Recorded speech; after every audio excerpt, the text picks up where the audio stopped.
हरि ओम आनंदम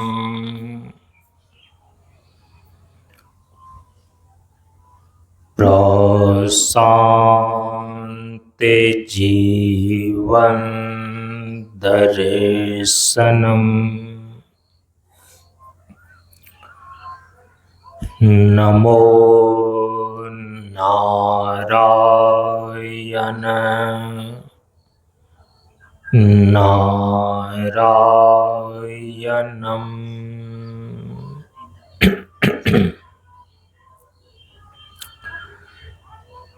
ब्रह्मानंदम परम सुखदम केवलम ज्ञान मूर्तिम द्वंद्वातीतम गगन सदृशम तत्त्वमस्यादिलक्ष्यम् एकं नित्यं विमलमचलम् सर्वधी साक्षीभूतम् भावातीतं त्रिगुणरहितम् सद्गुरुं तं नमामि सद्गुरुं तं नमामि। श्री गुरु चरण स्पर्श अनुभूति ज्ञान मार्ग सत्संग के सानिध्य में उपस्थित श्रद्धालु सत्संग प्रेमियों, ज्ञान बढ़े गुणवान के संगत, ध्यान बढ़े तपस्वी संग किन्हां, बुद्धि विवेक विचार बढ़े संत सन्यासी सुसज्जन तिन्हां। इसलिए ज्ञानी बेधय ज्ञान से, व्याधा बेधय तीर, सद्गुरु बेधय शब्द से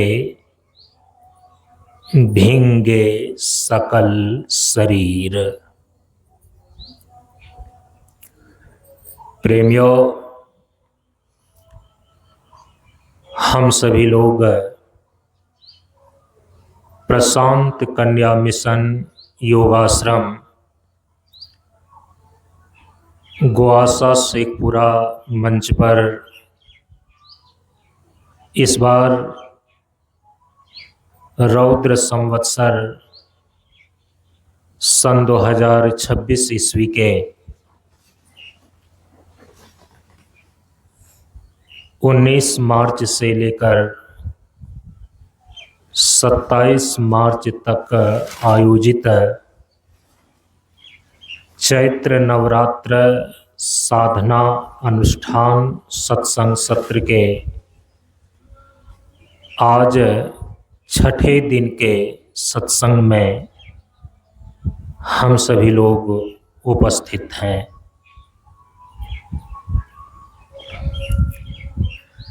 हम सभी लोग इस बार इस चैत्र नवरात्र साधना अनुष्ठान के सत्संग सत्र में उपनिषदों में प्रतिपादित शक्ति तत्व पर विचार कर रहे हैं। शक्ति तत्व पर विचार करने प्रवेश हेतु सर्वप्रथम आदि शक्ति भगवती जगदम्बा का स्मरण पूर्वक मंगलाचरण कर लें। ओम सर्वमंगल सर्वमङ्गलमङ्गल्ये ॐ सर्वमङ्गलमङ्गल्ये शिवे सर्वार्थसाधिके शिवे सर्वार्थसाधिके शरण्ये त्र्यम्बके गौरी शरण्ये त्र्यम्बके गौरी नारायणे नमोऽस्तुते नारायणे नमोऽस्तुते नारायणे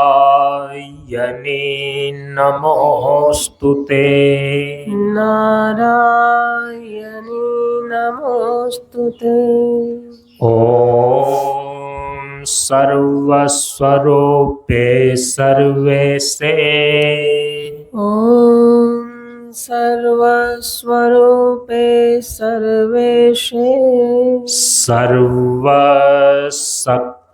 समन्विते सर्वशक्ति समन्विते भयेभ्यस्त्राहि नो देवी भयेभ्यस्त्राहि नो देवी दुर्गे देवी नमोऽस्तुते दुर्गे देवी नमोऽस्तुते दुर्गे देवी नमोऽस्तुते दुर्गे देवी नमोऽस्तुते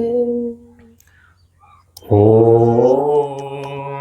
नमः चण्डिकायै ॐ श्री दुर्गा देव्यै नमः ॐ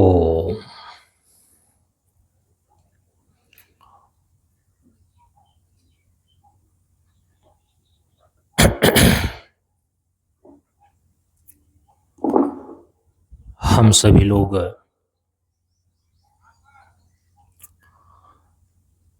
उपनिषदों में वर्णित शक्ति तत्व पर विचार करने के संदर्भ में वेद और उपनिषद प्रमाण के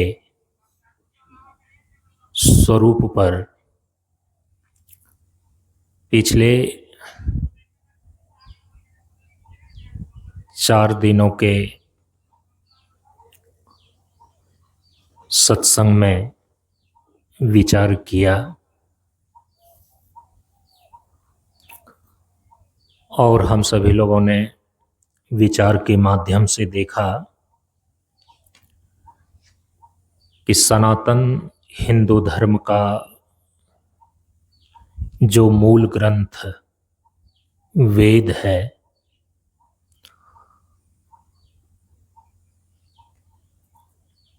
इसी वेद का अंतिम भाग है उपनिषद।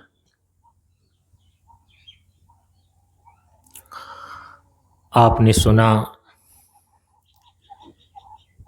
कि वेद अथवा श्रुति जो सनातन धर्म का मूल ग्रंथ है, यह कोई अन्य धर्म संप्रदायों के ग्रंथ की भांति कोई सामान्य पुस्तक नहीं है, ग्रंथ नहीं है,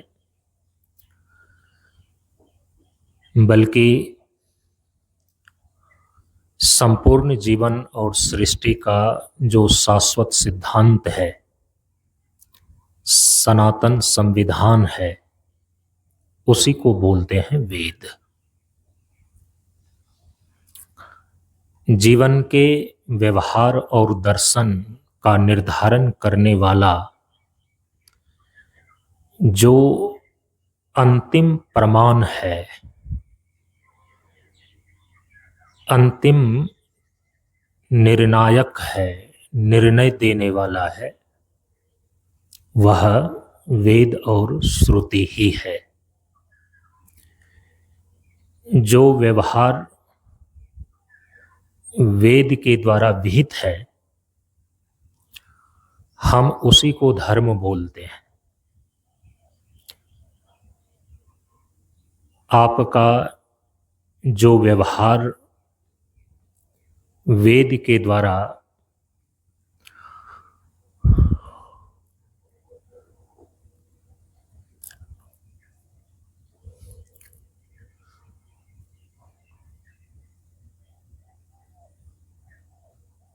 विहित नहीं है,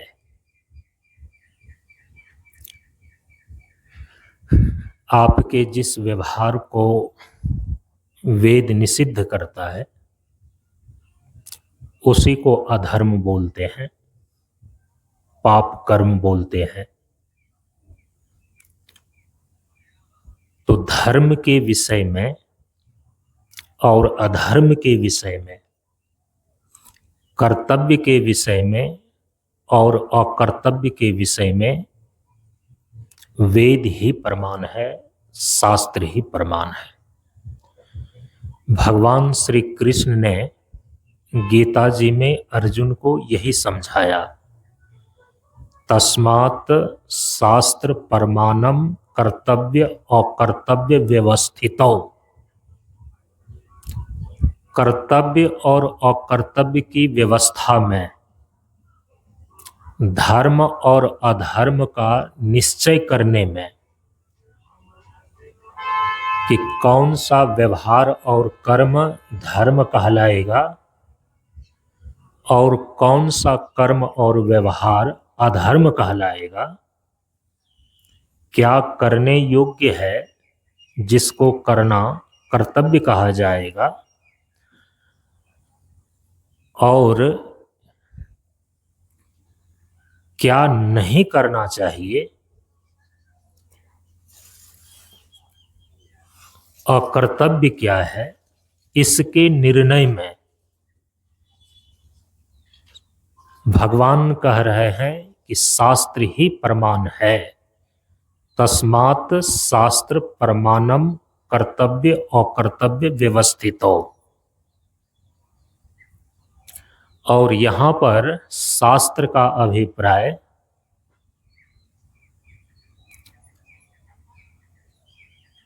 शास्त्रों का जो मूल है,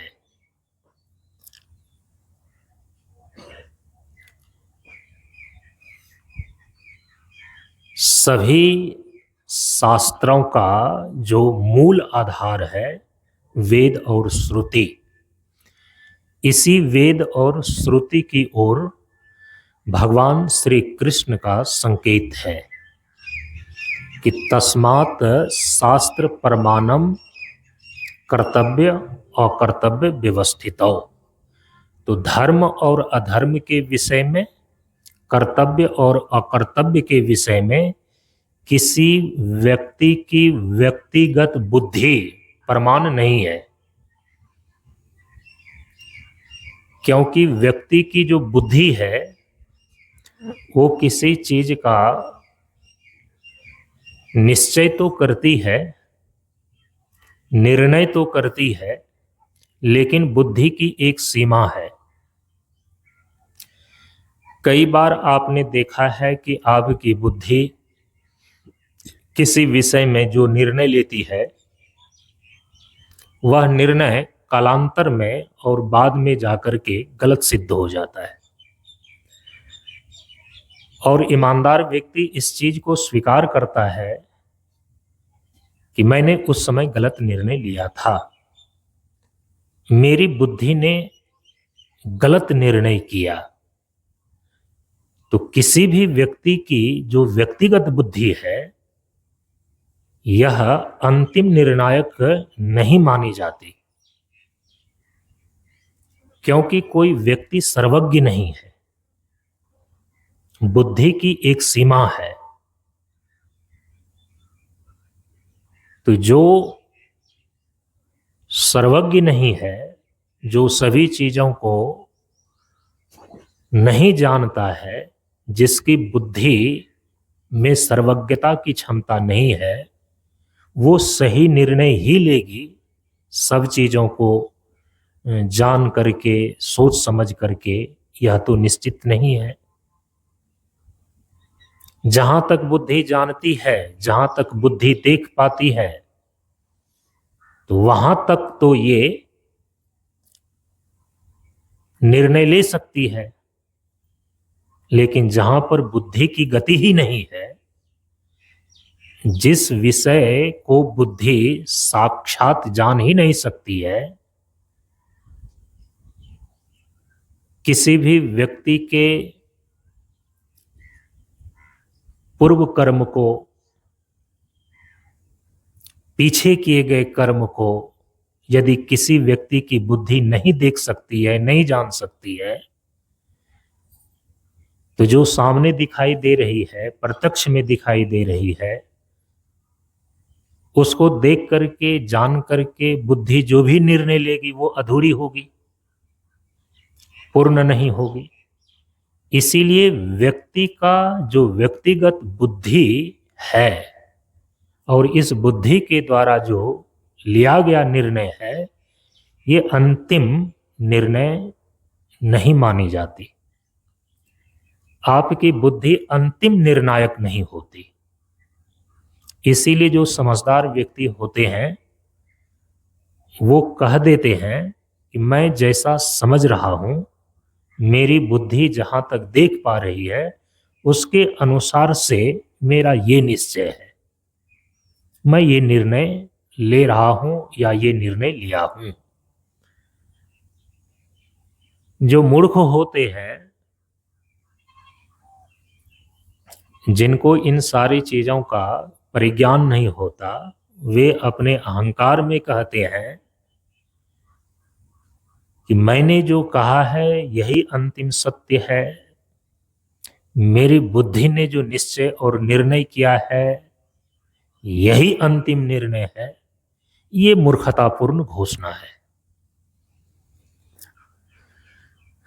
भगवान कहते हैं कि तुम्हारी बुद्धि अंतिम निर्णायक नहीं है, और खास करके किस विषय में? धर्म और अधर्म के विषय में। कोई व्यक्ति कहे कि मैं अपनी बुद्धि से समझ करके इसी चीज को करना धर्म मानता हूं, मुझे ये करना ही अच्छा लगता है, तो आपके अच्छा लगने से और आपकी बुद्धि को केवल उचित लग जाने से, जच जाने से वो धर्म थोड़े बन जाता है, उसको धर्म थोड़े बोलते हैं।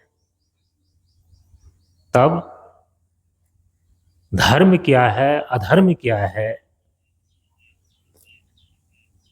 किस चीज को करना कर्तव्य है और किस चीज को नहीं करना चाहिए, अकर्तव्य है, इस विषय में तो केवल और केवल शास्त्र ही प्रमाण है। और शास्त्र में भी कौन शास्त्र? क्योंकि सनातन धर्म के अंदर पिछले दिन आप सुन आए हैं कि कई प्रकार के ग्रंथ हैं। सनातन धर्म की परंपरा में ग्रंथ की कई कैटेगरी है।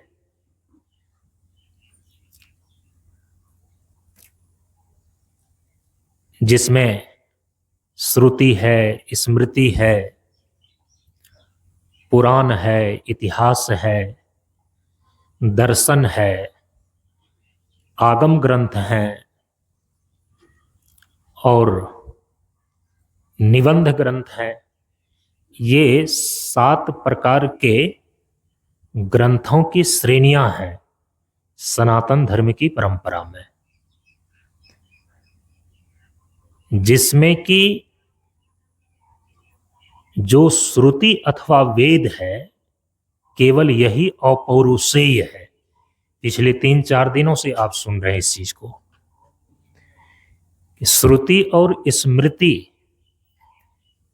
ये सृष्टिकर्ता ईश्वर के द्वारा, परमात्मा के द्वारा निर्धारित किया गया शाश्वत संविधान है, सनातन सिद्धांत है, जिसको वेद और श्रुति बोलते हैं। इसीलिए इसको बोलते हैं अपौरुषेय। किसी पुरुष विशेष के द्वारा ये रचा नहीं गया है, बनाया नहीं गया है। श्रुति और स्मृति को छोड़ करके बाकी जितने भी ग्रंथ हैं, चाहे वह स्मृति ग्रंथ हो, चाहे वह पुराण ग्रंथ हो, चाहे वह इतिहास ग्रंथ हो, चाहे वह दर्शन शास्त्र हो, चाहे वह आगम ग्रंथ हो, बौद्धागम है, जैनागम है, ये सारे ग्रंथ, और चाहे निबंध कोटि का ग्रंथ हो, ये सभी के सभी ग्रंथ हमारे ऋषि मुनियों के द्वारा, हमारे तत्वदर्शी महर्षियों के द्वारा रचे गए हैं, लिखे गए हैं। लेकिन जो श्रुति और वेद है, यह हमारे ऋषि मुनियों के द्वारा भी लिखे गए नहीं हैं। वेद और श्रुति अपौरुषेय है। संपूर्ण जीवन और सृष्टि का जो शाश्वत सिद्धांत, सनातन संविधान ईश्वर के द्वारा जीवन और सृष्टि के लिए निर्धारित किया गया है, उसी सनातन सिद्धांत का शाश्वत संविधान का नाम है वेद और श्रुति। इसीलिए इसको अंतिम प्रमाण माना गया है।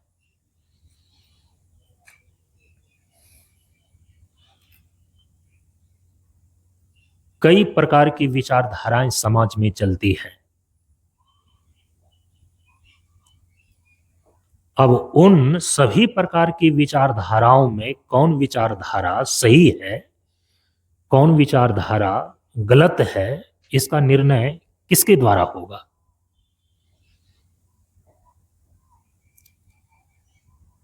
कोई संत महात्मा लोग आते हैं, एक प्रकार की बात बता करके चले जाते हैं। फिर दूसरे प्रकार के संत महात्मा लोग आते हैं, वो दूसरी प्रकार की बात बता करके चले जाते हैं। और कई बार उन दोनों की बातों में इतना भेद होता है, इतनी विपरीतता होती है कि एक की बातों से दूसरी की बातें बिल्कुल उल्टी होती है। तो फिर उस स्थिति में जो श्रोता है, जो समाज है, जो साधक है, वो किनकी बातों को सही माने? क्योंकि दोनों बातें तो कहने वाले संत महात्मा लोग ही हैं।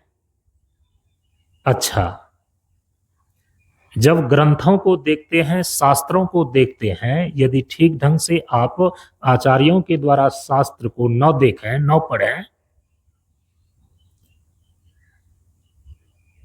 तो वहां विरोधाभास दिखाई देता है। एक शास्त्र में कुछ और लिखा गया है, दूसरे शास्त्र में उसी विषय में कुछ और लिखा गया है। तो उस स्थिति में कि जहां की शास्त्र में ही एक ही विषय को लेकर के विपरीत बातें कही गई है, विरोधी बातें कही गई है, तो उसमें से सही हम किसको माने?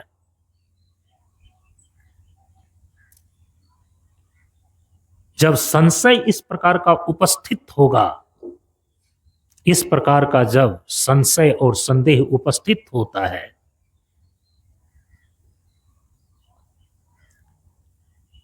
तो इस संशय को दूर करने वाला कौन होगा? तो भगवान कहते हैं तस्मात् शास्त्र प्रमाणम। चाहे शास्त्रों में लिखे गए चीजों को लेकर के विरोधाभास हो, विरोध प्रतीत हो रहा हो, उस स्थिति में या कोई संत महात्माओं के द्वारा जो बातें कही जा रही है और एक दूसरे की बातें एक दूसरे के विरोध में प्रतीत हो रही हो, तो उस स्थिति में किनकी बातें सही है, इसका निर्णय करने वाला मापदंड कौन होगा, निर्णायक कौन होगा? तो सनातन धर्म इस चीज को निश्चित करता है। कहा कि उस स्थिति में जहां संदेह उत्पन्न हो रहा है, जहां विरोध हो रहा है, जहां पर शास्त्र, एक शास्त्र दूसरे शास्त्र की बातों का विरोध हो रहा है, जहां एक संत महात्मा की बातों का दूसरे संत महात्मा की उसी विषय में कहे हुए बातों का विरोध उपस्थित हो रहा है, उस स्थिति में किसकी बातें सही मानी जाए कि कौन सही कह रहा है? तो सनातन धर्म कहता है कि तस्मात् शास्त्र प्रमाणम, और यहां शास्त्र का मतलब है वेद और श्रुति। इस स्थिति में अंतिम निर्णायक केवल और केवल वेद प्रमाण ही होगा। वेद प्रमाण से जिनकी बातें प्रमाणित होगी, वेद सम्मत जिनकी बातें होगी, उनकी बातों को सही माना जाएगा, और जिनकी बातें श्रुति प्रमाण से, वेद प्रमाण से प्रमाणित नहीं होती है, वेद सम्मत नहीं होती है, चाहे वो कोई भी हो, और कोई में यदि ब्रह्मा विष्णु महेश भी आकर के कदाचित यदि वेद विरुद्ध बात बोलते हैं, उपदेश देते हैं, तो उनकी बातें प्रमाणिक नहीं मानी जाएगी, उनकी बातें सही नहीं मानी जाएगी। इसलिए कौन संत महात्मा सही कह रहे हैं और कौन संत महात्मा की बातें गलत है, इसका निर्णय कौन होगा? वेद और श्रुति। इसीलिए वेद और श्रुति को अंतिम प्रमाण माना गया है। क्योंकि अंतिम प्रमाण माना गया, क्यों अंतिम प्रमाण माना गया है? क्योंकि वेद और श्रुति है अपौरुषेय, ये किसी व्यक्ति के बुद्धि के द्वारा मंथन करके लिखा हुआ चीज नहीं है। सृष्टिकर्ता ईश्वर के द्वारा निर्धारित किया हुआ शाश्वत संविधान और सनातन सिद्धांत रूप वेद और श्रुति है। इसीलिए सनातन धर्म की परंपरा में वेद और श्रुति को अंतिम प्रमाण और अंतिम निर्णायक माना गया है। इसीलिए जब शास्त्रार्थ होता है ना, वहां पर शास्त्र प्रमाण के अंतिम प्रमाण के रूप में वेद और श्रुति को ही उद्धृत किया जाता है। क्या ये बातें वेद के मंत्रों में लिखा हुआ है? क्या ये चीजें वेदों में कही हुई है? यदि वेद सम्मत है तो ठीक है और सही है, स्वीकार्य है, और यदि वेद सम्मत बातें नहीं है तो चाहे भेष बना करके कितना ही वह तपस्वी, ज्ञानी और संत महात्मा के रूप में उपदेश करने वाला क्यों न हो, उनकी बातें वेद से सम्मत न होने के कारण से वो अंतिम रूप से सही नहीं मानी जाएगी। कहा जाएगा कि अलग संदर्भ में, अलग दृष्टिकोण से, किसी एक परिप्रेक्ष्य में उनके विचार कहे गए हैं, लेकिन सर्वरूप से वे बातें वेद सम्मत न होने के कारण से स्वीकार्य नहीं है। इसलिए संत महात्माओं की बातें वो अंतिम प्रमाण नहीं है। संत महात्माओं के वचन और उपदेश तभी तक वो सही हैं, तभी तक वो प्रमाणिक हैं, जब तक वेद और श्रुति सम्मत है। वेद और श्रुति का विरोध हो जाने पर यहां तक कि हमारे सनातन धर्म के आचार्यों के द्वारा ये कसौटी बनाई गई है कि सनातन धर्म के ग्रंथों में ही, अब मूल में तो श्रुति और वेद हैं, उसके बाद स्मृति ग्रंथ हैं, उसके बाद पुराण ग्रंथ हैं, उसके बाद इतिहास ग्रंथ हैं, उसके बाद दर्शन शास्त्र हैं, उसके बाद आगम ग्रंथ हैं, और सबसे अंतिम में निबंध ग्रंथ हैं। यहां तक कि स्मृति ग्रंथ जो है, जैसे मनुस्मृति है, याज्ञवल्क्य स्मृति है, पराशर स्मृति है, सनातन धर्म की परंपरा के ही ये ग्रंथ हैं। दूसरे कोटि के ग्रंथ, ये स्मृति ग्रंथ, कदाचित यदि स्मृति में कही हुई बातों का श्रुति और वेद से विरोध हो रहा है तो उस समय हम स्मृति ग्रंथ में जो बातें कही गई है हम उसको प्रमाण माने, उसको सही माने, या श्रुति और वेद में जो बातें कही गई है हम उसको सही माने, तो वहां पर बिल्कुल यह स्पष्ट रूप से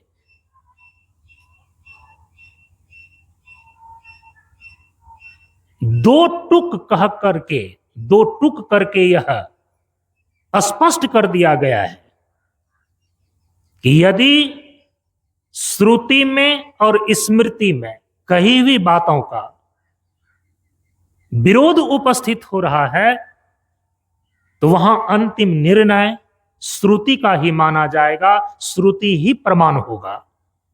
यदि श्रुति प्रमाण से, वेद प्रमाण से स्मृति में कही हुई बातें नहीं मिल रही है, मिलान नहीं हो रही है, तो स्मृति की बातें वहां पर प्रमाणिक नहीं मानी जाएगी। उस स्थिति में श्रुति और वेद में जो कहा गया है हम उसी का अनुसरण करेंगे, हम उसी को अंतिम निर्णय मानेंगे। स्मृति ग्रंथ में कई भी बातें वहीं तक प्रमाणिक है, वहीं तक स्वीकार्य है जब तक वह वेद सम्मत है, जब तक वह श्रुति सम्मत है। श्रुति वृद्ध होने पर, वेद वृद्ध होने पर, जब स्मृति ग्रंथों की बातें अस्वीकृत हो जाती हैं, गलत सिद्ध हो जाती हैं, तो फिर सामान्य संत महापुरुषों के द्वारा जो बातें कही जाती है उसकी क्या विसात। पुराण में बहुत सारी बातें कही गई है, लेकिन वो पुराण की बातें यदि वेद विरुद्ध है, यदि श्रुति सम्मत नहीं है, तो पुराण की वो बातें अंतिम निर्णय नहीं मानी जाएगी। पुराण अंतिम प्रमाण नहीं है, मूल और अंतिम प्रमाण है श्रुति और वेद। तो चाहे स्मृति ग्रंथ हो, चाहे पुराण ग्रंथ हो, चाहे इतिहास ग्रंथ हो, ये सब के सब वेद और श्रुति प्रमाण से अनुप्रमाणित होने पर तब प्रमाण है। इसीलिए हमारे यहां पर अंतिम प्रमाण, अंतिम निर्णायक, अंतिम निर्णय देने वाला श्रुति और वेद को माना गया है।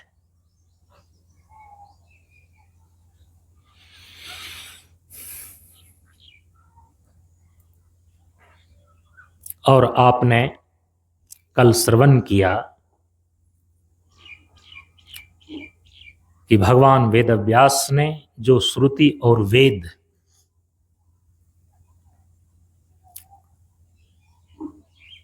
उनकी जो अभंग अनुपूर्वी घटित नित्य शब्द राशि रूप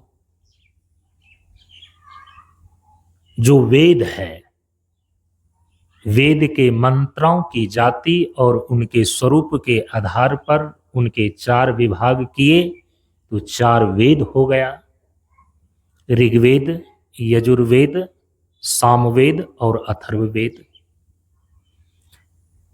इसी के 4 उपवेद हुए, आयुर्वेद, धनुर्वेद, गंधर्ववेद और स्थापत्य वेद।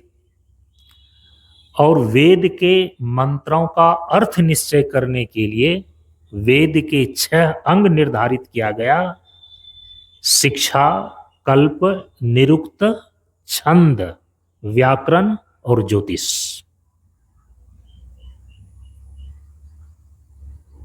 हमारे मान्य आचार्यों ने वेद का एक अलग प्रकार से विभाग किया और उन्होंने भी वेद के 4 विभाग किए। वेद का पहला विभाग है मंत्र भाग, वेद का दूसरा विभाग है ब्राह्मण भाग। वेद का जो तीसरा भाग है उसको बोलते हैं आरण्यक भाग, और वेद का जो अंतिम चौथा भाग है उसको बोलते हैं उपनिषद भाग। तो वेद का जो अंतिम भाग है वो उपनिषद है। तो वेद का जो प्रथम मंत्र भाग है,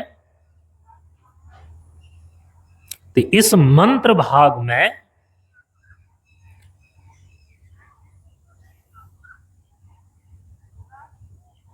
देवी देवताओं की और परमात्मा की स्तुति और प्रार्थना का मंत्र है। इसमें वेद के मंत्र भाग में तो स्तुति और प्रार्थना है,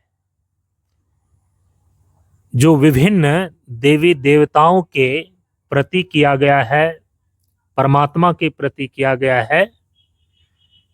तो स्तुति और प्रार्थना, स्तवन, स्तोत्र, सूक्त,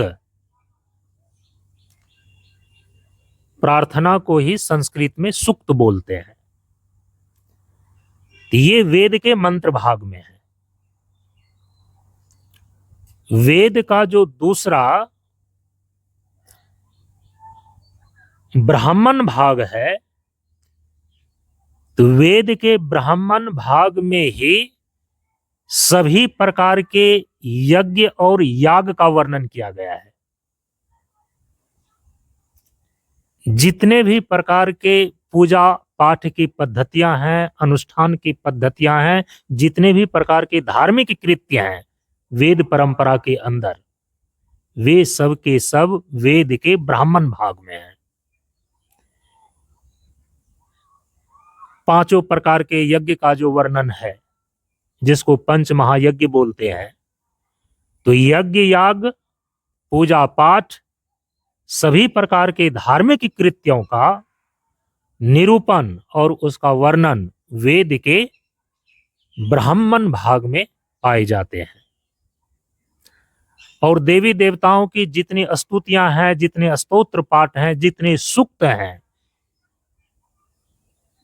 जितनी प्रार्थनाएं हैं, वे सब के सब वेद के मंत्र भाग में पाए जाते हैं।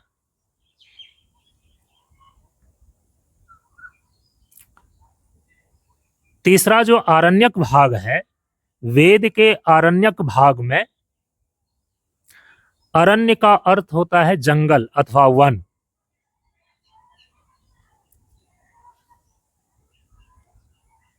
तो वेद के आरण्यक भाग में जंगलों में रह करके किस प्रकार से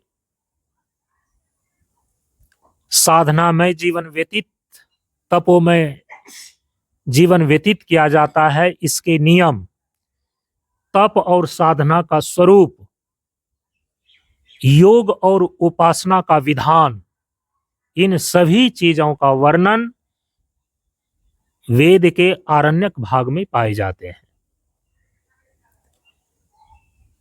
कि गृहस्थाश्रम के भोग प्रधान जीवन से उपरम होकर के हम जब साधनामय जीवन व्यतीत करते हैं, तपोमय जीवन व्यतीत करते हैं, तो साधना और तप करने का क्या नियम होगा, उसकी कैसी रहनी होगी, उसके रहने के क्या नियम होंगे,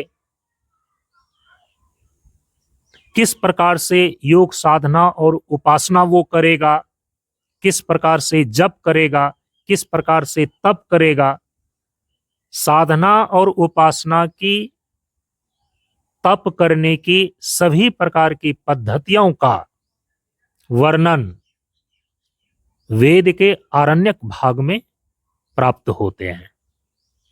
इसीलिए उसका नाम ही रखा गया आरण्यक, अरण्य में होने वाले।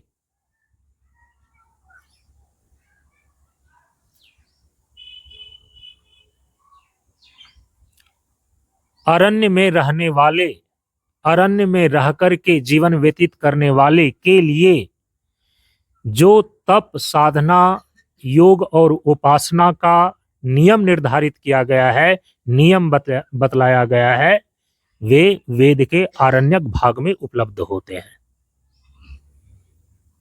वेद का जो सबसे अंतिम चौथा भाग है उपनिषद, यह उपनिषद सबसे महत्वपूर्ण भाग है और सबसे अंतिम भाग है। और जो अंतिम भाग होता है उसमें अंतिम निर्णय ही दिया जाता है, उसमें अंतिम बातें कही जाती है, वो अंतिम सार सर्वस्व होता है। इसलिए वेद की जो अंतिम निष्पत्ति है, वेद का जो अंतिम निर्णय है, वेद का जो अंतिम लक्ष्य है, वो बातें उपनिषद में कही गई है। वेद का जो अंतिम निष्पत्ति है, तत्व ज्ञान, जीवन और सृष्टि के मूल तत्वों का वर्णन उपनिषद में किया गया है। जितने भी प्रकार के वैदिक दार्शनिक सिद्धांत हैं, वेद के मंत्रों में जितने दार्शनिक सिद्धांत आए हैं, वे सब के सब उपनिषदों में ही वर्णित हैं।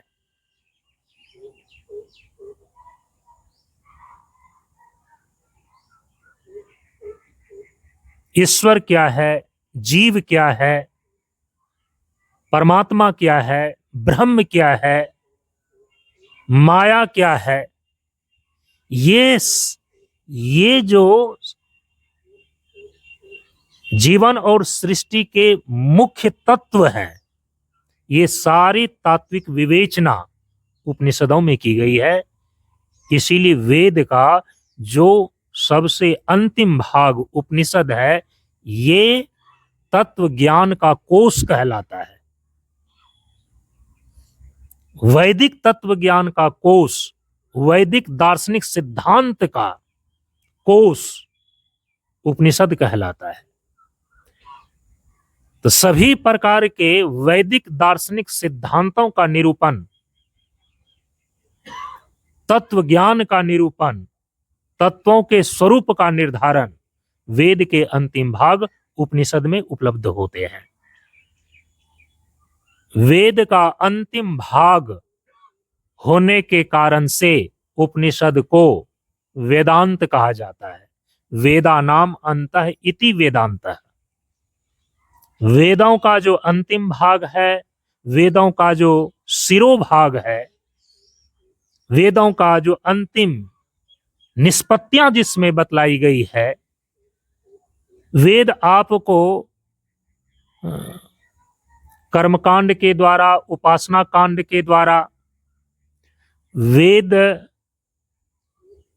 का जो अन्य भाग है, मंत्र भाग, ब्राह्मण भाग और आरण्यक भाग, ये सारे के सारे अंतिम में आपको जहां पहुंचाना चाहते हैं।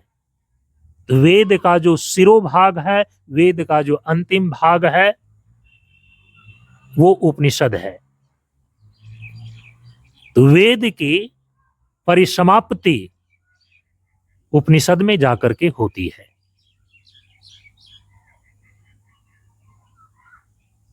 जीवन और सृष्टि का जो मौलिक तत्व है, उसका परिज्ञान हमें उपनिषद से होता है। इसीलिए ईश्वर के विषय में, आत्मा के विषय में, ब्रह्म के विषय में, जीव के विषय में, माया के विषय में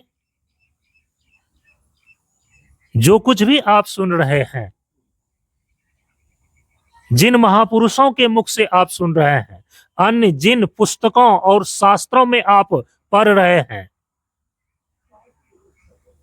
उन सब का मूल स्रोत वेद का अंतिम भाग उपनिषद ही है। इसीलिए ब्रह्म और ब्रह्म ज्ञान के विषय में अंतिम प्रमाण उपनिषद माना गया। आत्मा और आत्म ज्ञान के विषय में अंतिम प्रमाण उपनिषद को माना गया। ईश्वर और ईश्वर के साक्षात्कार के विषय में अंतिम प्रमाण उपनिषद को माना गया। यदि आप वेद के अंतिम भाग उपनिषद को हटा दें तो वेद के नाम पर केवल कर्मकांड और उपासना कांड बच जाएगा, केवल मंत्र भाग और ब्राह्मण भाग बच जाएगा, आरण्यक भाग बचेगा। तो ये मंत्र भाग कि मंत्र के द्वारा जो देवताओं की स्तुति की गई है, हम क्यों करते हैं, ये प्रयोजन ही सिद्ध नहीं हो सकेगा। उपनिषद में जीवन और सृष्टि के परम तत्व ईश्वर परमात्मा ब्रह्म का वर्णन किया गया है। यदि जीवन के चरम लक्ष्य को, जीवन के मूल तत्व को, ब्रह्म आत्मा और परमात्मा को यदि हटा दें तो जो फिर यदि आप मंत्र भाग के द्वारा भी देवी देवताओं की स्तुति करते हैं तो उसका लक्ष्य क्या रह जाएगा? केवल संसार के भोग्य पदार्थों की कामना और उसकी पूर्ति। वेद के जो ब्राह्मण भाग हैं जिसमें यज्ञ याग पूजा पाठ इत्यादि संबंधी बातें बताई गई है, यदि वेद के अंतिम भाग उपनिषद जिसमें ब्रह्म आत्मा और ईश्वर जीवन के परम तत्व का निरूपण किया गया है, उसको यदि हटा दें तो उसके बिना वेद का जो दूसरा भाग है ब्राह्मण भाग जिसमें कि यज्ञ याग और पूजा पाठ करते हैं, इसका लक्ष्य क्या रह जाएगा? अधिक से अधिक लक्ष्य क्या होगा? शोभनतम परिस्थिति स्वर्ग की प्राप्ति। यज्ञ याग पूजा पाठ के द्वारा पुण्य का कर्म होगा और उस पुण्य की प्रगल्भता से जो सबसे उत्तम लोक की प्राप्ति होती है, हम उसको स्वर्ग बोलते हैं। एक शोभनतम परिस्थिति के रूप में उत्तम भोगों को प्रदान करने वाला स्वर्ग तक की गति होगी। यदि उपनिषद का दार्शनिक दृष्टिकोण आपको न हो तो आपको यज्ञ याग कहां तक पहुंचाएगा?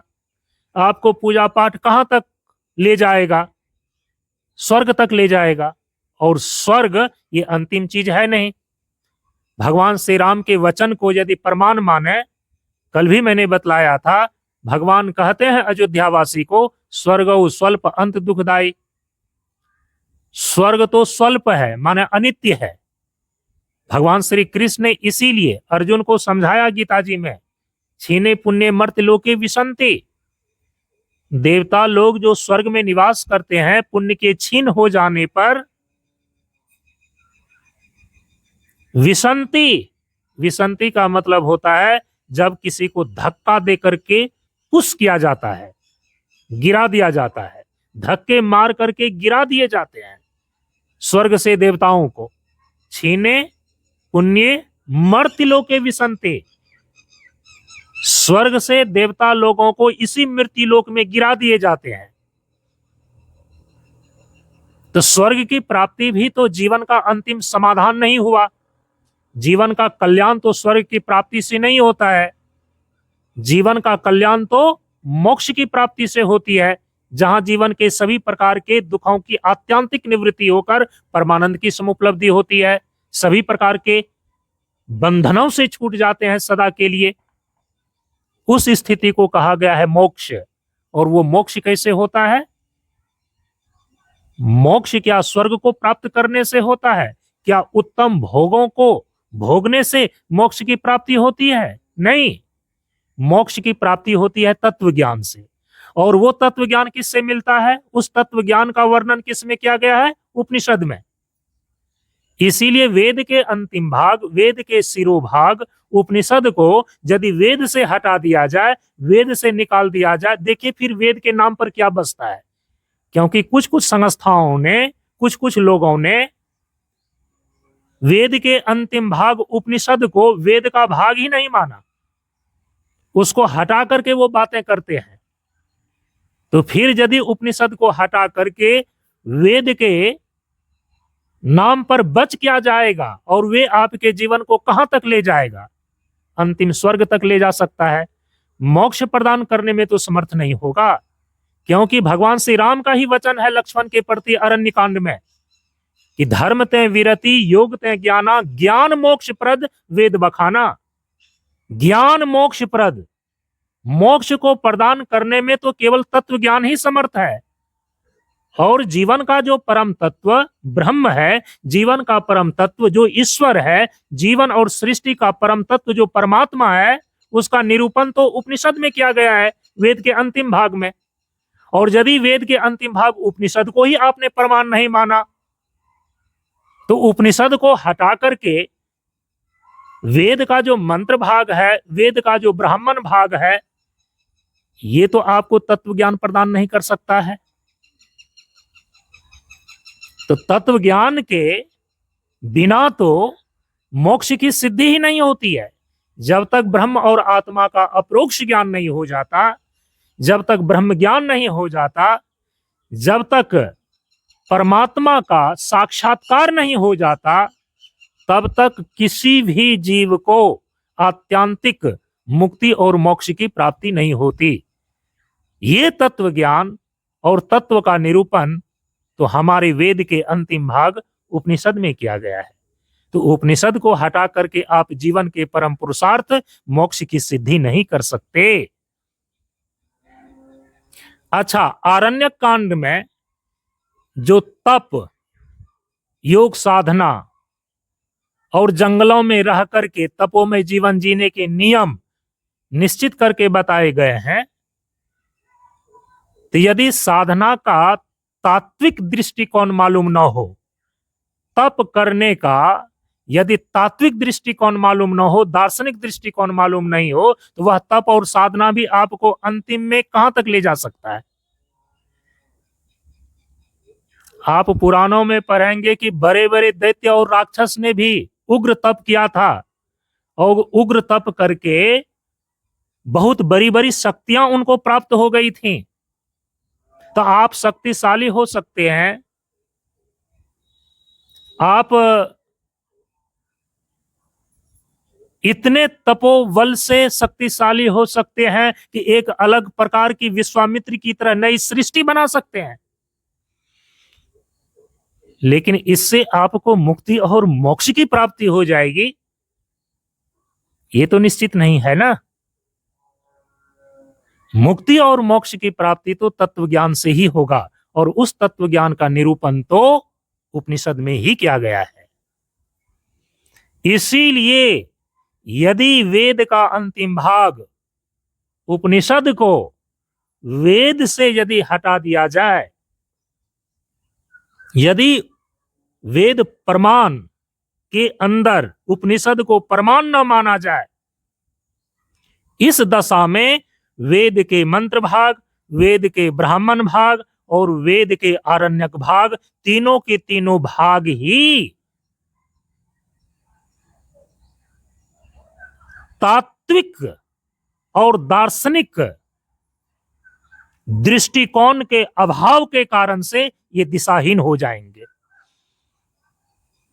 उपनिषद के तत्व ज्ञान और तात्विक दृष्टिकोण के अभाव में वेद का ब्राह्मण भाग, वेद का मंत्र भाग और वेद का आरण्यक भाग अकेले उपनिषद प्रमाण के अभाव में, उपनिषद के मार्गदर्शन के अभाव में, ये तीनों के तीनों भाग आपके जीवन में मोक्ष को प्रदान नहीं कर सकता।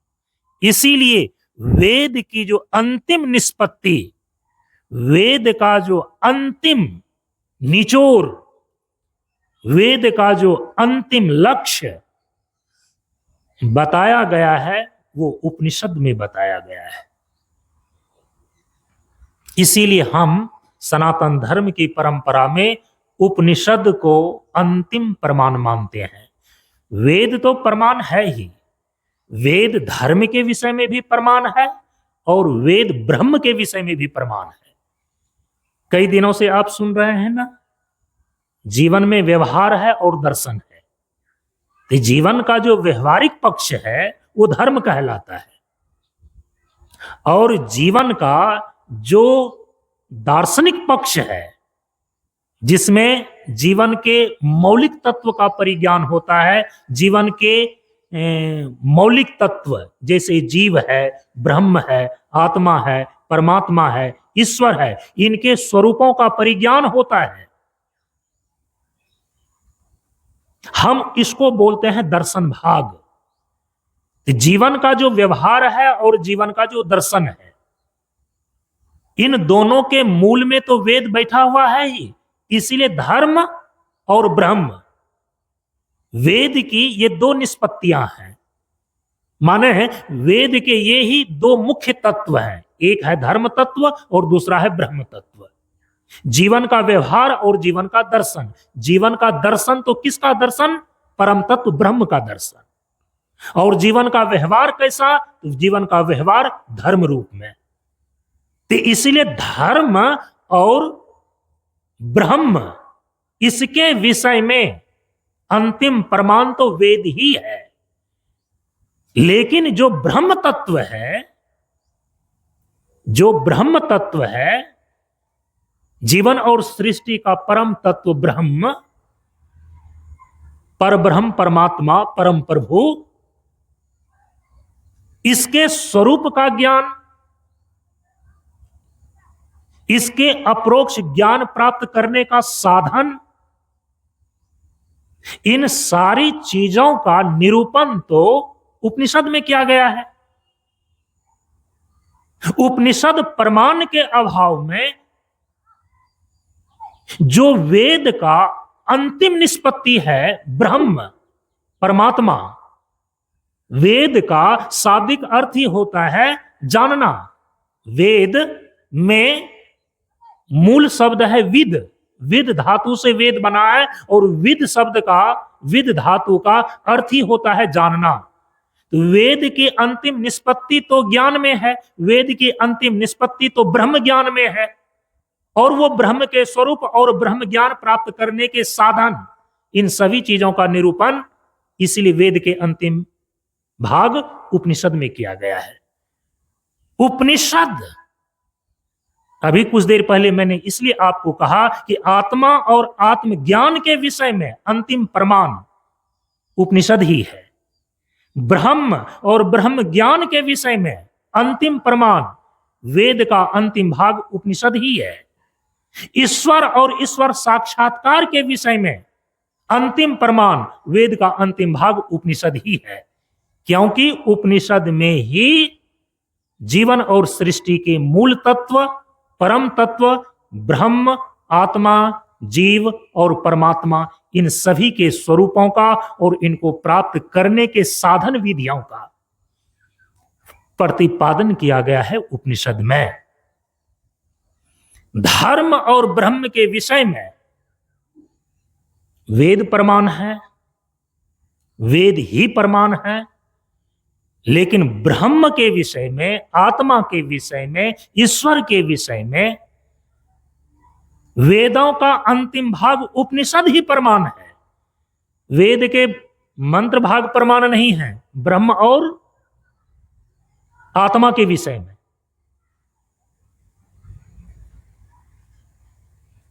वेद का ब्राह्मण भाग भी ब्रह्म और आत्मा के विषय में प्रमाण नहीं है। यहां तक कि वेद का आरण्यक भाग भी अंतिम रूप से ब्रह्म और आत्मा के विषय में प्रमाण नहीं माने जा सकते। ब्रह्म के विषय में, आत्मा के विषय में, ईश्वर के विषय में, परमात्मा के विषय में अंतिम प्रमाण वेद का अंतिम भाग उपनिषद ही है। यह है उपनिषद। उपनिषद का शाब्दिक अर्थ बतलाया। अच्छा, एक बात पहले और मैं कह दूं, वेद के विभाग के अंदर जब आप 3 कांड के रूप में देखते हैं, जैसा कि कल मैंने आपको बतलाया कि वेद का कर्म कांड, वेद का उपासना कांड और वेद का ज्ञान कांड, इस तीनों कांड में उपनिषद कौन है? ज्ञान कांड। क्योंकि जहां तत्व ज्ञान का निरूपण किया गया है, जहां दार्शनिक सिद्धांतों का निरूपण किया गया है, हम उसी को उपनिषद बोलते हैं। तो वेद का जो ज्ञान कांड है ना, वही ज्ञान कांड उपनिषद है। वेद में जितने मंत्र हैं, तो वेद में 80% मंत्र कर्मकांड परक है। इसीलिए कई लोगों को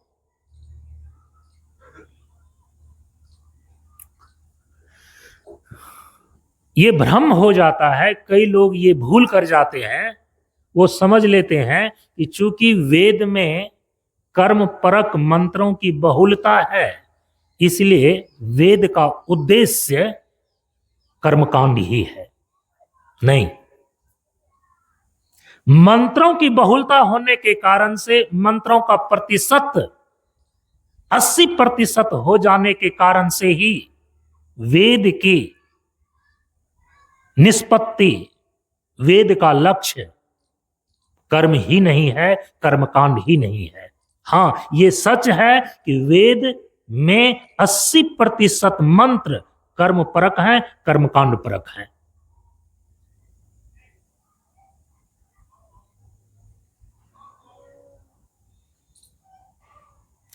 वेद का जो दूसरा कांड है उपासना कांड,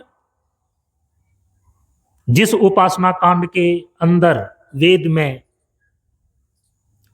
उपासना के विषय में, साधना के विषय में, योग के विषय में, भक्ति के विषय में जिन जिन मंत्रों के द्वारा बताया गया है, कल आपने सुना कि भगवान वेदव्यास ने उनको एक जगह किया और उसी का नाम दिया उपासना कांड।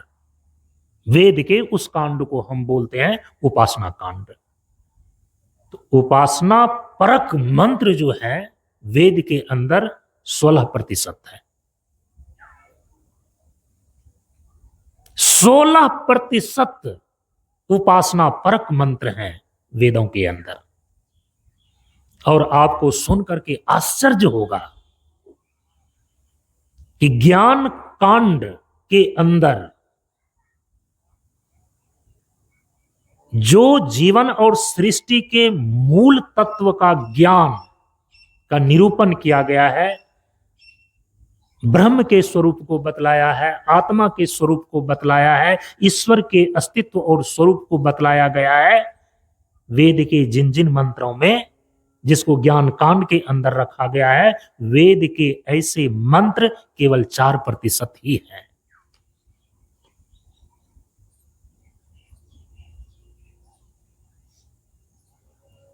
केवल 4% ज्ञान परक वेद में मंत्र हैं।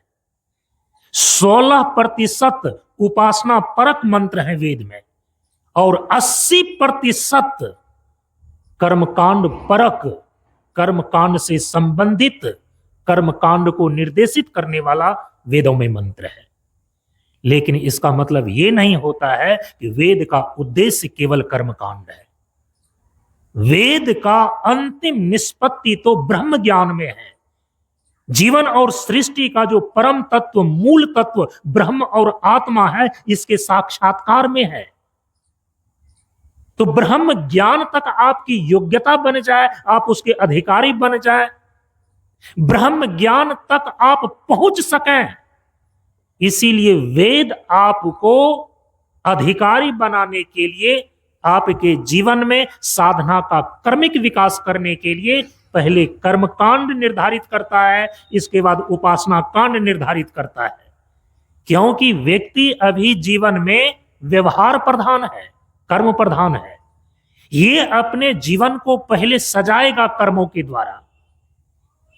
तो 80% कर्म परक मंत्र वेद में रखे गए, क्योंकि आपके जीवन में पहले पहल कर्म की बहुलता है। आप व्यवहार प्रधान हैं, अभी आप परमार्थ प्रधान नहीं हैं। इसलिए आपको धीरे धीरे अधिकारी बनाया जाता है। किस कर्म को करना है, किस कर्म को नहीं करना है, पुण्य कर्म का ही अनुष्ठान किस प्रकार से बढ़ाते जाना है, और फिर उस पुण्य कर्म का भी लक्ष्य जो है केवल सकाम न हो, संसार के भोग्य पदार्थों की कामना से ही नहीं हो, बल्कि ईश्वर की भक्ति से हो, मोक्ष को प्राप्त करने की दृष्टिकोण से हो। ये चीजें आपको उपासना कांड में बतलाई गई। कर्म कांड से धीरे धीरे कर्म को परिष्कृत करके आपको उपासना तक पहुंचाई जाती है, जिस उपासना में यह जीव अपने पूर्ण स्वरूप ईश्वर के निकट आने लगता है, वो परमात्मा को अनुभव करने के योग्य बनने लगता है। तो 16% उपासना परक मंत्र के द्वारा वेदों में निर्देश दिया गया उपासना करने के लिए। एकाएक आप उपासक नहीं बन जाते, एकाएक आपकी उपासना में, भक्ति में, योग में, साधना में प्रवृत्ति नहीं होती है। 24 घंटे में आप ध्यान कितने समय तक करेंगे, भक्ति कितने समय तक करेंगे, आप तप कितने समय तक करेंगे। इसलिए महापुरुषों के द्वारा योग साधना का दैनिक दिनचर्या, उसका समय निश्चित कर दिया गया। और हमारे सनातन धर्म के अंदर उसको बोलते हैं त्रिकाल संध्या। अभी का जो गोधली वेला है, ये संध्याकालीन, ये संध्या है। और एक सुबह की संध्या होती है और एक मध्याह्न काल की संध्या होती है। जिस समय रात और सुबह दोनों की संधि हो, एक वो संध्या प्रातः काल की संध्या, एक मध्याह्न की संध्या जिस समय सूर्य ठीक आपके सिर के ऊपर हो, मध्याह्न रेखा पर हो, मध्याह्न की संध्या उस संधि वेला में। और एक तीसरी संध्या है सायं काल की, जिस समय दिन का अंत हो रहा है और रात्रि का प्रारंभ हो रहा है। तो दिन और रात्रि का मिलन, दोनों की संधि में जो संध्या होती है उसको सायंकाल की संध्या बोलते हैं। और जो संध्या का समय है ना, मुख्य रूप से वह 45 मिनट का निर्धारित किया गया है। 45 मिनट से लेकर के आप 1.5 घंटे तक की संध्या करके अपनी उपासना की पद्धतियों को संपन्न कर सकते हैं। बाकी आपको सुबह में, जब कोई व्यक्ति ब्रह्ममुहूर्त वेला में जगता है, सूर्योदय के 2 घंटे पूर्व, स्नान संध्या वंदन इत्यादि करने के बाद, और सायंकाल की जो संध्या होती है उसके पूर्व तक, सूरज डूबा, निकले तारे, खत्म हुए सब काम हमारे। तो आप पूरे दिन भर तक करते क्या है? आप अपने जिम्मेदारियों का पालन करते हैं, आप अपने कर्तव्यों का पालन करते हैं, आप संसार के कर्मों को करते हैं। और त्रिकाल जो संध्या है, वो संध्या 3 समय का 45-45 मिनट या 1.5 घंटे का यदि हम मान लें, तो तीनों संध्या मिला करके कुल समय कितना हो गया? 45-45 मिनट करेंगे तो कितने होंगे? 3:45, 2.25 घंटे के लगभग होते हैं। यदि 1.5 घंटे का हम एक संध्या में समय निश्चित करें, तो तीनों संध्या मिला करके 1.5 घंटे करके कुल कितने घंटे का समय होगा? 4.5 घंटे का। तो 24 घंटे के अंदर 2.25 घंटे से लेकर के 4.5 घंटे तक आपके लिए उपासना के लिए निश्चित किया गया है। और 24 घंटे में यदि 5-6 घंटे आप सो जाते हैं, क्योंकि गहरी नींद की अवस्था में तो किसी भी प्रकार के कर्म नहीं होते, न शारीरिक कर्म होते हैं, न मानसिक कर्म होते हैं, न आध्यात्मिक कर्म होते हैं। उस समय तो सभी कर्मों का विश्राम हो जाता है, लय हो जाता है। तो 6 घंटे को यदि आप निकाल दें तो 24 घंटे के अंदर आप 12 घंटे से लेकर 18 घंटे तक तो संसार के कर्मों को करते हैं। तो 24 घंटे में जिस कर्मों को करने की बहुलता होती है, उसका निर्देश देने हेतु वेद के 80% कर्म कांड परक मंत्र क्यों नहीं होंगे? क्योंकि आपके जीवन और सृष्टि का वो सनातन सिद्धांत है, शाश्वत संविधान है। संविधान का मतलब होता है निश्चित किया गया नियम, जिसके आधार पर आपको अपने जीवन के व्यवहार को चलाना है। 16% उपासना के मंत्र होंगे ही होंगे, क्योंकि 24 घंटे के अंदर आप 2.25 घंटे से लेकर 4.5 घंटे तक ही उपासना कर सकते हैं। इससे अधिक उपासना में आपकी प्रवृत्ति नहीं होती, उतनी क्षमता नहीं है कि 24 घंटे तक हम बैठ करके ध्यान लगा सकें, पूजा पाठ कर सकें।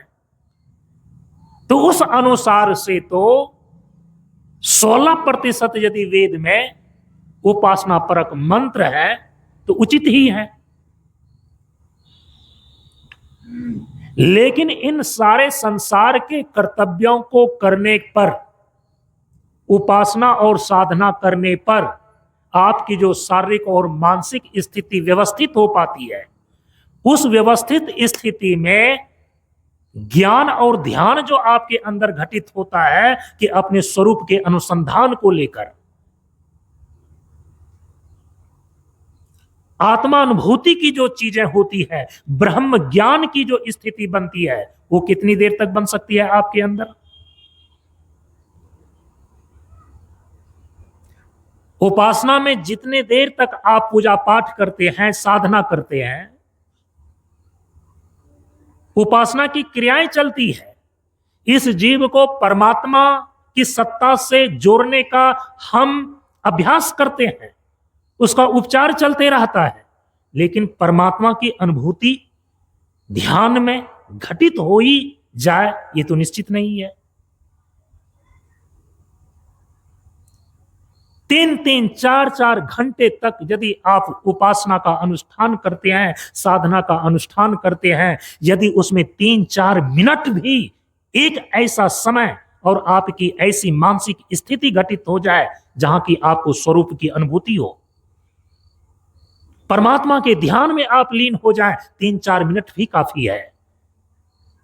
तो वही तत्व ज्ञान, वही तत्वबोध, वही तत्व का दर्शन करने वाला, कराने वाला, उसका निर्देश देने वाला जो वेद के मंत्र हैं वो 4% हैं, तो क्या अनुचित है? जो चीजें जितनी महत्वपूर्ण होती है उसकी क्वांटिटी उतनी ही कम होती है, उनकी संख्या कम होती है।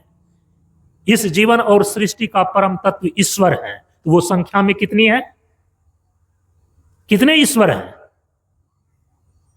बोलिए। कहते हैं कि ईश्वर एक है। अब सोचिए, जो परम सत्ता है, अंतिम तत्व है, परम तत्व है, वो संख्या में केवल एक और अद्वितीय है। तो इसका तो मतलब ये नहीं है ना कि संख्या की बहुलता के कारण से उसकी प्रधानता हो जाएगी। तो ये बातें तो फिर राजनीति हो गई, ये बातें फिर आध्यात्मिक नहीं रह गई। यदि केवल संख्या के बल पर ही उसकी प्रधानता, उसकी मुख्यता, उसकी महत्वपूर्णता मानी जाएगी, तो जिसको जितना अधिक वोट मिल जाए वो उतने ही अधिक विजयी माने जाएंगे। तो संख्या के बल से यहां सत्य का निर्णय नहीं होता, सत्य का निर्णय होता है प्रमाण से। इस धरती पर देखिए दौड़ने वाले कितने आदमी हैं, इतनी भीड़ है इस धरती पर दौड़ने वालों की कि ट्रैफिक जाम हो जाते हैं। 1 तल्ला, 2 तल्ला, 3 तल्ला ओवरब्रिज बनाए जाते हैं लोगों को पास करने के लिए, गाड़ियों को चलने के लिए। लेकिन इसी धरती पर जो एवरेस्ट की चोटी है, सबसे ऊंची है, वहां पर पहुंचने वाले और वहां पर जाने वालों की संख्या कितनी है? हाथ के अंगुलियों पर गिन सकते हैं, 5 और 10। इसीलिए संख्या की बहुलता ही किसी चीज की प्रधानता को, महत्वपूर्णता को सिद्ध करती है, यह सिद्धांत नहीं है। पूरे जीवन और सृष्टि का परम तत्व ईश्वर, वो तो एक ही है। संपूर्ण जीवन को, संपूर्ण सृष्टि को प्रकाश देने वाला पूरे ब्रह्मांड में सूर्य तो एक ही है।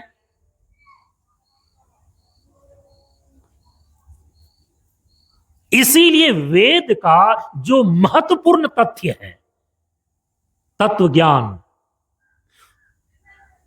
वेद का जो तत्व ज्ञान का दर्शन है, उनको निरूपित किया गया उपनिषद में। और उपनिषद जो ज्ञान परक वाला है, ज्ञान कांड के रूप में है, उसमें तो वेद के मात्र 4% ही मंत्र हैं।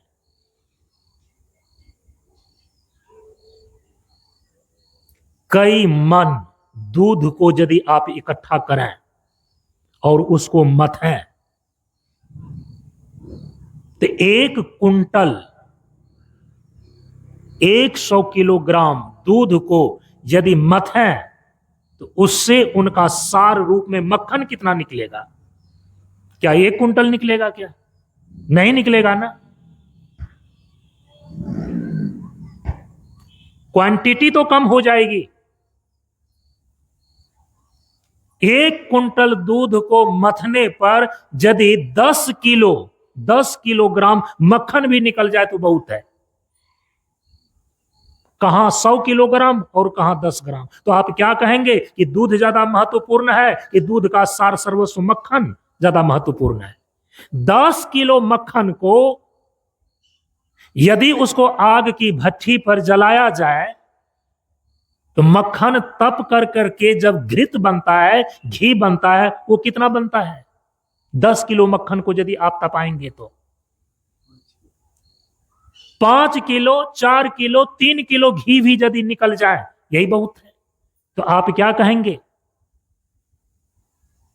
कि 100 किलो जो दूध है और 5 किलो जो घृत है, दोनों में यदि तत्व के दृष्टिकोण से विचार किया जाए तो दूध अधिक महत्वपूर्ण है, बलशाली है, कि घृत अधिक महत्वपूर्ण और बलशाली है? सभी प्रकार के औषधियों में घृत का उपयोग किया जाता है, दूध तो खाद्य पदार्थ के रूप में उपयोग में आते हैं। समझ रहे हैं इस चीजों को? इसीलिए 80% यदि कर्म परक वेदों में मंत्र है तो इसका मतलब नहीं है कि वेद का लक्ष्य कर्मकांड है। समझना इस चीज को। वेद का सार कर्म है, यह सिद्ध नहीं होता। यदि 16% उपासना परक मंत्र है वेद में, तो इसका मतलब यह नहीं है कि वेद का लक्ष्य उपासना तक ही सीमित है।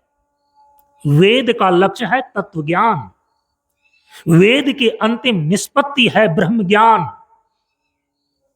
वेद की अंतिम निष्पत्ति जीवन के परम पुरुषार्थ मोक्ष को सिद्ध करने में है, और वो मोक्ष की प्राप्ति होती है ब्रह्म ज्ञान से, आत्मज्ञान से, ईश्वर साक्षात्कार से, परमात्मा की प्राप्ति से। और ये सारी बातें इसीलिए वेद के अंतिम भाग उपनिषद में निरूपित किया गया है। और उपनिषद जिसको बोलते हैं वेद का ज्ञान कांड, तो ज्ञान परक मंत्र वेद में केवल 4% है। 4% संख्या पर मत जाइए। 4% वेद के मंत्र जो ज्ञान परक है, जिसकी संज्ञा उपनिषद है, जिसमें ब्रह्म और ब्रह्म ज्ञान के विषय में, आत्मा और आत्मज्ञान के विषय में, ईश्वर और ईश्वर दर्शन के विषय में, परमात्मा और परमात्मा के साक्षात्कार के विषय में ही निरूपण किया गया है। यह उपनिषद ही वेद का अंतिम सार सर्वस्व है। इसीलिए उपनिषद को आध्यात्मिक तत्वों का, आध्यात्मिक तत्व के विषय में उपनिषद को अंतिम प्रमाण माना गया है। अब देखिए वेद के अंदर उपनिषद कितने हैं।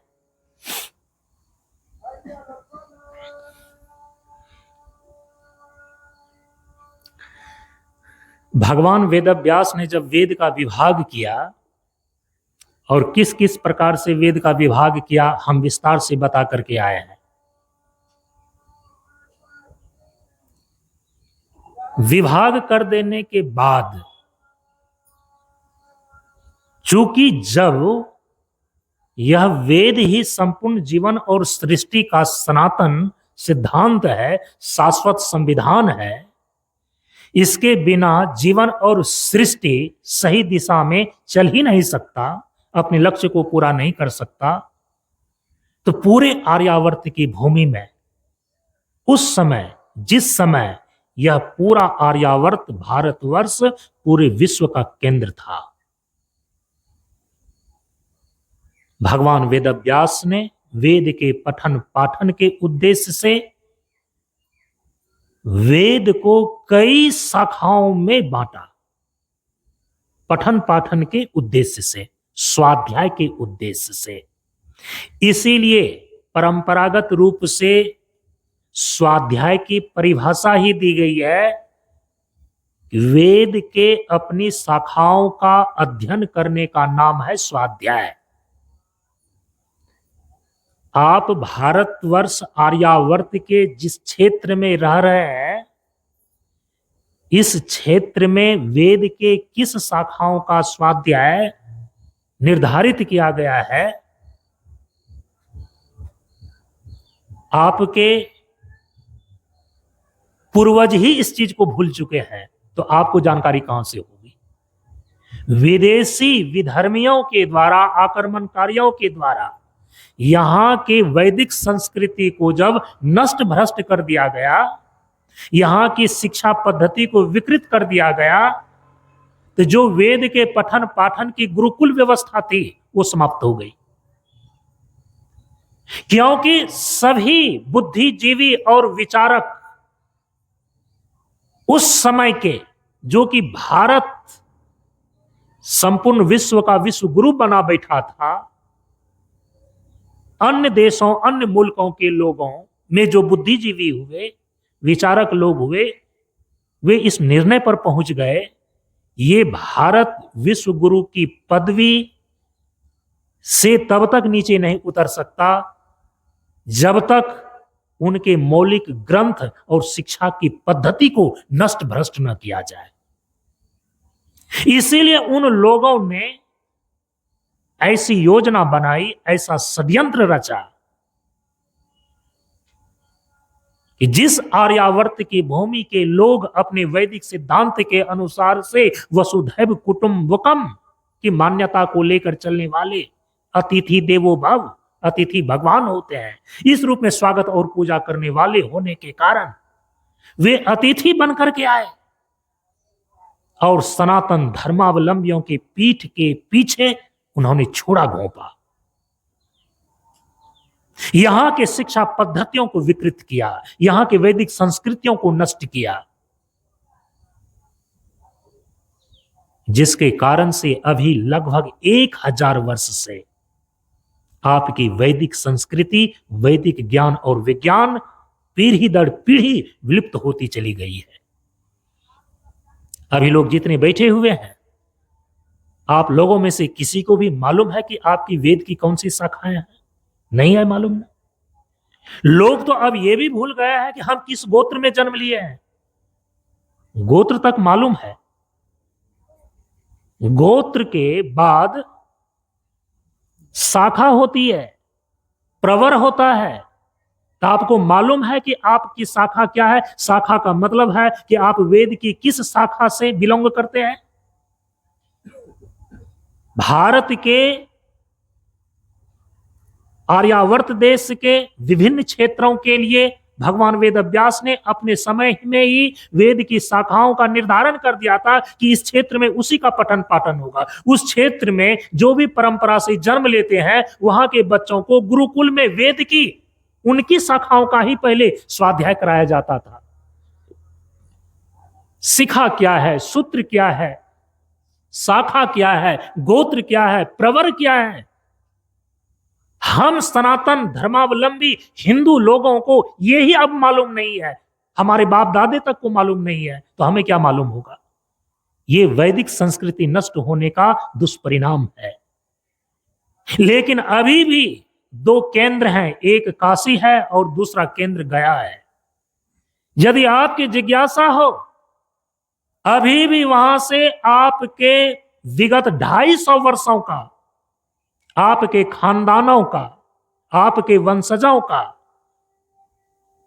ये सारी की सारी चीजें वहां पर सुरक्षित हैं। सुरक्षित रखने वाले ब्राह्मण हैं, पंडित हैं। यदि आप पता करें, इन दोनों जगह से आपको पता चल सकता है कि आप वास्तविक रूप में किस गोत्र से बिलोंग करते हैं, आपकी शाखा क्या है, आपके प्रवर क्या है और आपके सूत्र क्या है। भगवान वेदव्यास ने उस समय वेद को 1180 शाखाओं में बांटा, विभाजित किया, 1180 शाखाओं। और उस समय आर्यावर्त का क्षेत्र कहां था?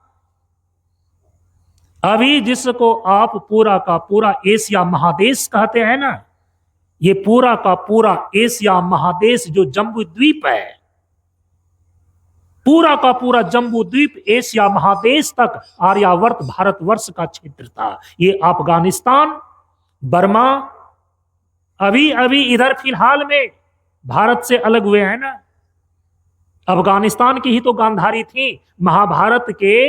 महाभारत काल के समय तक अफगानिस्तान इत्यादि, गांधार देश तक इत्यादि, ये तो भारत का ही भूभाग था। लेकिन आज विश्व के मानचित्रों पर ये भारत से कट करके अलग अलग देश बन गए हैं। इसलिए आपके पुराणों में जो प्राचीन आर्यावर्त भारतवर्ष का नक्शा खींचा हुआ है, जाकर के उसमें देख लीजिए। अभी जिसको पूरा आप एशिया महाद्वीप बोलते हैं, वही जम्बू द्वीप है।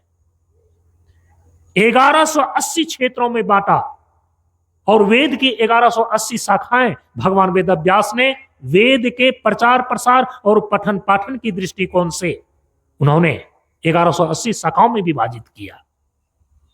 अपने वेद की अपनी शाखाओं का अध्ययन करना ही स्वाध्याय कहलाता है। और प्रत्येक शाखा के अंदर भगवान वेदव्यास की उस विशाल बुद्धि को देखिए, जो 1180 शाखाओं में वेद को विभाजित किया, पठन पाठन के दृष्टिकोण से, वेद के प्रचार प्रसार के दृष्टिकोण से। क्योंकि पिछले दिन मैं कह करके आया हूं कि ये वेद जो है ना, किसी की बपौती संपत्ति नहीं है।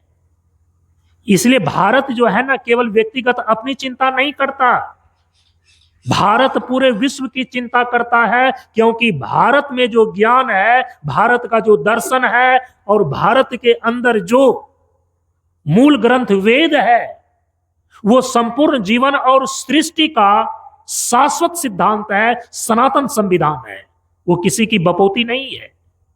इसलिए आज भी जितने भी दुनिया में विप्लव हो रहे हैं, विश्व युद्ध की स्थिति हो रहे हैं, ये पूरी दुनिया जो आज विकास के नाम पर विनाश के कगार पर पहुंच गई है, आधुनिक सभ्यता के कारण से जो जीवन को इस प्रकार से उन्होंने विकृत कर लिया है, इन सारी चीजों का अंतिम समाधान केवल और केवल वेद के पास है, वैदिक संस्कृति के रूप में।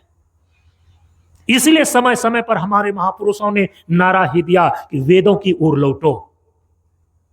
जब तक आप अपने जीवन और सृष्टि के मौलिक सिद्धांत की ओर नहीं लौटते हैं, आप इस सृष्टि में अधिक दिन तक सुरक्षित जीवन नहीं जी सकते। भगवान वेदव्यास जानते थे, क्योंकि भगवान का वांग्मय अवतार थे, कि संपूर्ण जीवन और सृष्टि का मौलिक सिद्धांत जो वेद है, इसी संविधान आचार संहिता के द्वारा जीवन को दिव्य और भव्य बनाया जा सकता है, पूरे विश्व को दिव्य और भव्य बनाया जा सकता है।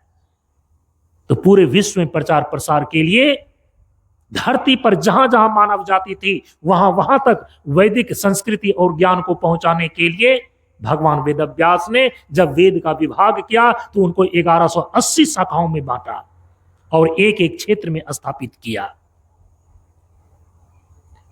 और 1180 शाखाओं को जब उन्होंने बांटा, तो प्रत्येक शाखा में वेद के तीनों कांड को रखा। प्रत्येक शाखा में वेद के कर्मकांड को भी रखा, वेद के उपासना कांड को भी रखा और वेद के ज्ञान कांड उपनिषद को भी रखा। तो वेद की जितनी शाखाएं हैं, कुल 1180 शाखाएं, तो प्रत्येक शाखाओं में उपनिषद है। इसीलिए आप देखेंगे कि किसी शाखा में उपनिषद के रूप में जो वेद के मंत्र हैं, किसी में मात्र 12 मंत्र हैं, किसी किसी में केवल 8 मंत्र हैं, किसी किसी में दर्जनों मंत्र हैं और किसी किसी में सैकड़ों मंत्र हैं। लेकिन जहां पर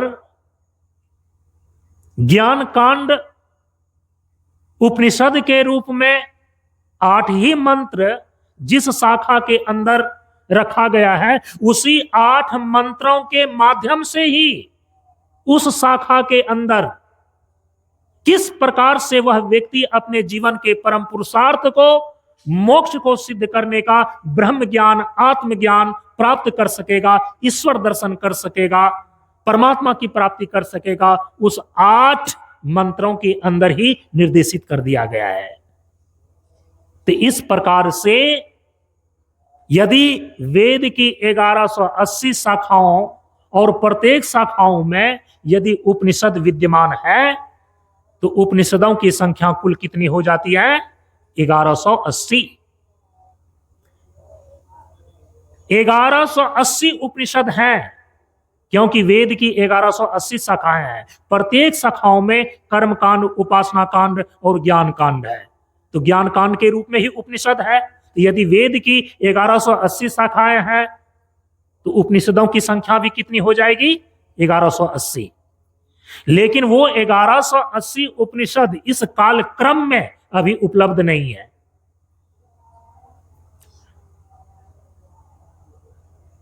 तो यदि ब्रह्म और ब्रह्म ज्ञान के विषय में, आत्मा और आत्मज्ञान के विषय में, ईश्वर और ईश्वर ज्ञान के विषय में, परमात्मा और परमात्मा के साक्षात्कार के विषय में उपनिषद ही अंतिम प्रमाण है,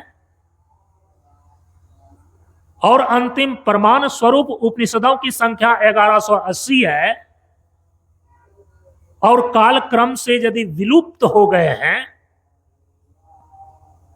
तो किसी व्यक्ति की चतुराई और चेष्टा इस प्रकार की भी हो सकती है कि जैसे कि अभी कुछ देर पहले मैंने आपको कहा कि यदि कोई संत महापुरुष आकर के आपके जीवन और जीवन व्यवहार और दर्शन के विषय में एक प्रकार की बात बता करके चले जाएं, और दूसरा आवे तो वो दूसरी प्रकार की बात बता करके चले जाएं, तो उसके विषय में निर्णायक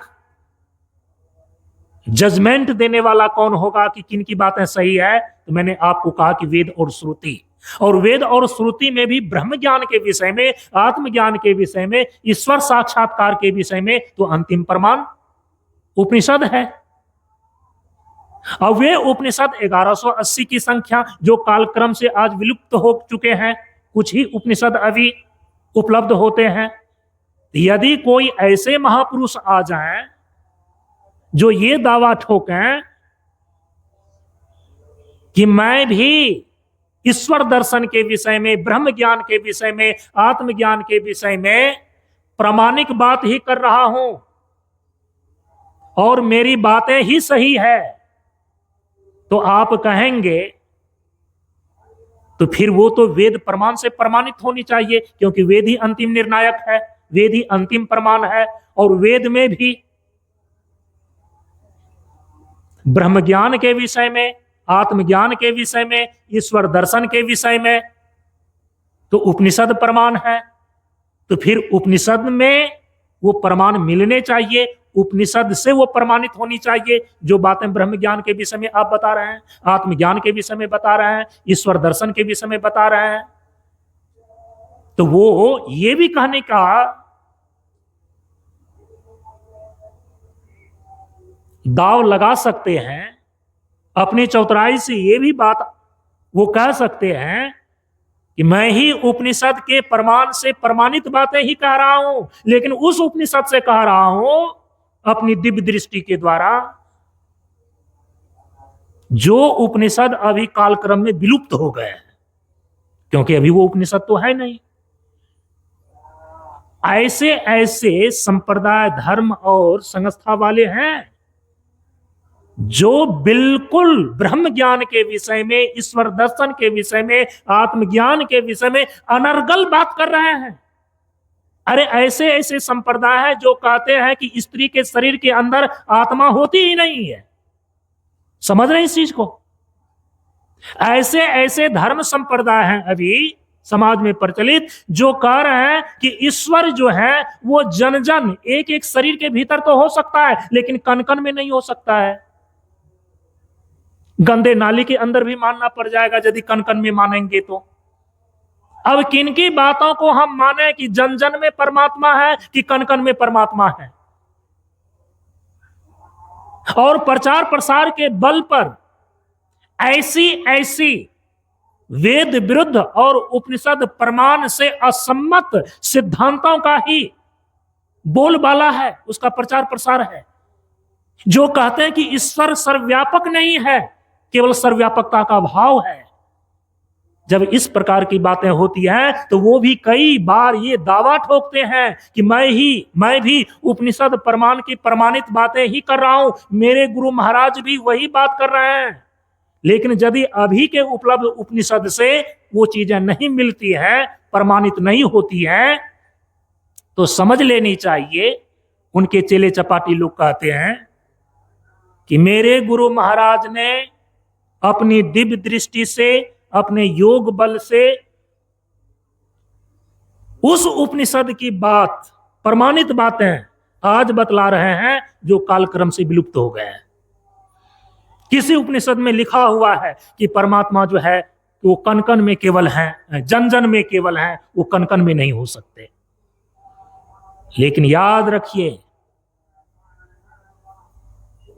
इन सारे लोगों के अनर्गल प्रलाप का, ये झूठी और मिथ्या प्रचार प्रसार का भी तोड़ निकाल करके भगवान वेदव्यास ने पहले ही रख दिया था। वे जानते थे कि जैसे जैसे ये युग आगे बढ़ेगा, कलयुग का पदार्पण होगा, और कलयुग में कितने कालनेमी राम का भक्त बन करके अपने को ही सही भक्त सिद्ध करने के लिए जनता में जोर लगाएंगे। भगवान वेदव्यास को यह पता था, उनको यह पता था कि काल क्रम से वेद की इतने शाखाएं नहीं बच पाएंगी, ये विलुप्त हो जाएंगी। इसीलिए उन्होंने उसी समय जो वेदों का 1180 शाखाओं में 1180 उपनिषदों को प्रतिष्ठित किया, उन 1180 उपनिषदों का एक सार सर्वस्व के रूप में, उनका सार संक्षेप के रूप में भगवान वेदव्यास ने ही एक सूत्र लिखा जिसका नाम पड़ा ब्रह्म सूत्र। और उस ब्रह्म सूत्र में उन्होंने लिखा कि वेदों के अंदर, वेद की शाखाओं के अनुसार जो 1180 उपनिषद हैं, उन 1180 उपनिषदों का सिद्धांत, उन 1180 उपनिषदों का सार सर्वस्व, उनका संक्षेप रूप हम ब्रह्मसूत्र के रूप में लिखने जा रहे हैं। और वो ब्रह्मसूत्र ग्रंथ आज भी उपलब्ध है। इसीलिए जितने भी धर्म संप्रदाय हैं,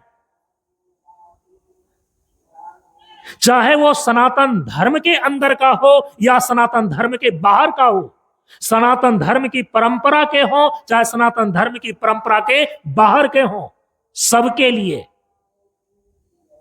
ब्रह्म के विषय में, आत्मा के विषय में, जीव के विषय में, ईश्वर के विषय में, माया के विषय में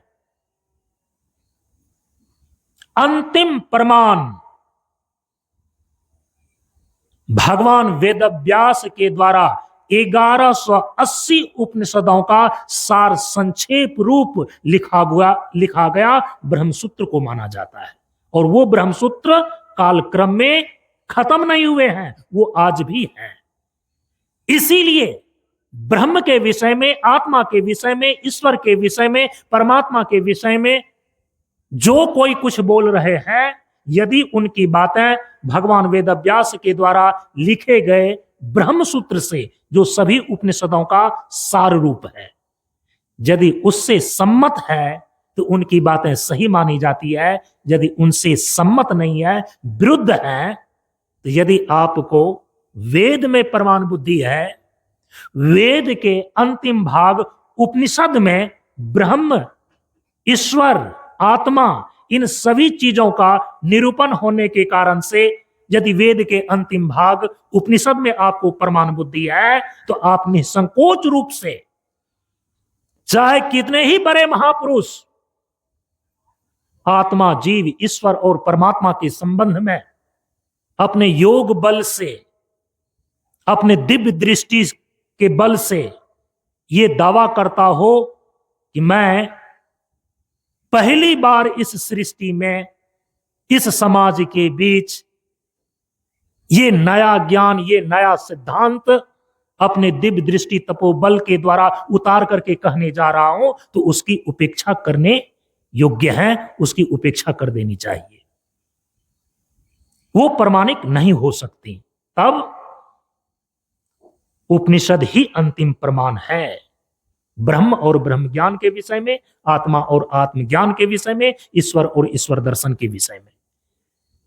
1180 उपनिषद, लेकिन 1180 उपनिषदों का जो सार संक्षेप है, जिसको सूत्र रूप में लिखा गया है, वो भगवान वेदव्यास के द्वारा ही लिखा गया है, जिसका नाम है ब्रह्मसूत्र। और उसी ब्रह्मसूत्र को दर्शन शास्त्र की परंपरा में हम वेदांत दर्शन बोलते हैं। उपनिषद की संज्ञा ही वेदांत है। क्यों? वेद का अंतिम भाग होने के कारण से। और वेदांत की व्युत्पत्ति अर्थ ही है वेदानाम अंतः इति वेदांतः। वेद का जो अंतिम भाग है उसको वेदांत बोलते हैं। तो वेद का अंतिम भाग उपनिषद है, तो उपनिषद की संज्ञा ही वेदांत है।